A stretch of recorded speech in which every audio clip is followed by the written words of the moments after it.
তার মানে আমরা দেখতে পাচ্ছি প্রত্যেকে এখান থেকে তারা পিডিএফ টু ওয়ার্ডের উপরে সার্ভিস দিচ্ছে। অথবা আমি যদি একটু এখান থেকে লিখি যে word to PDF, word to PDF, অর্থাৎ পিডিএফ থেকে ওয়ার্ডের উপরে যেমন সার্ভিস আছে তেমনি ওয়ার্ড থেকে পিডিএফ এর উপরেও কিন্তু সার্ভিস রয়েছে। দেখেন ওয়ার্ড টু পিডিএফ এর উপরে যখন সার্চ করছি তখনও দেখেন এখান থেকে 98,000 রেজাল্ট আসছে, এবং দেখেন এরাও কিন্তু I will convert PDF to word.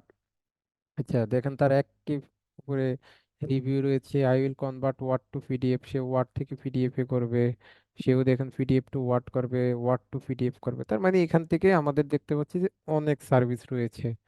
অথবা আমি যদি এখান থেকে একটু লিখে সার্চ করি যে পিডিএফ টু এক্সেল লিখে যদি আমি একটু সার্চ করি তাহলে দেখি আমাদের কতগুলা রেজাল্ট আসে। তাহলে দেখেন আমি এখান থেকে লিখে সার্চ করছি যে পিডিএফ টু এক্সেল।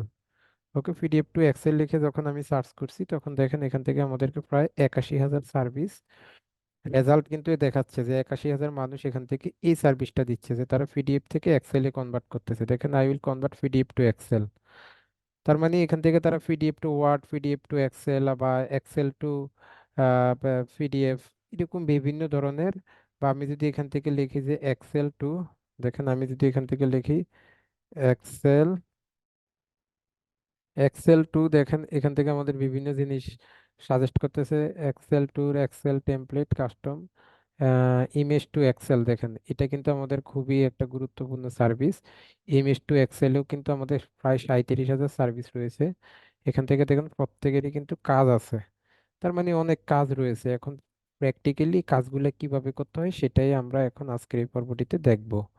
তো দেখেন আমি যদি এই কাজগুলো করতে চাই, আমাদের হচ্ছে বিভিন্ন ধরনের বা প্রাইভেট, আমাদের হচ্ছে পেইড টুলসও আছে। সেই পেইড টুলস এর মাধ্যমে আমরা খুব সহজে কাজগুলো করতে পারবো। আই গেট ইনটু পিসি থেকে আপনি যদি অ্যাডোবি অ্যাক্রোবেট প্রো ডিসিটা আপনি যদি এখান থেকে ডাউনলোড করে নেন, সেটা দিয়ে কাজটা করতে পারবেন, যেটা এখন খুবই সময় সাপেক্ষ ব্যাপার হবে আমার জন্য ডাউনলোড করাটা। আপনারা চাইলে কোনো একটা ইউটিউব টিউটোরিয়াল দেখে সেটা দেখে নিতে পারেন, অথবা আমি আপনাদেরকে সহজ একটা সহজ কিছু মেথড দেখাবো, যে মেথডগুলোর মাধ্যমে আপনি সহজেই কিন্তু ফাইলগুলা কনভার্সন করতে পারবেন। তো আমরা যদি এখান থেকে একটা সাইডে চলে যাই, যে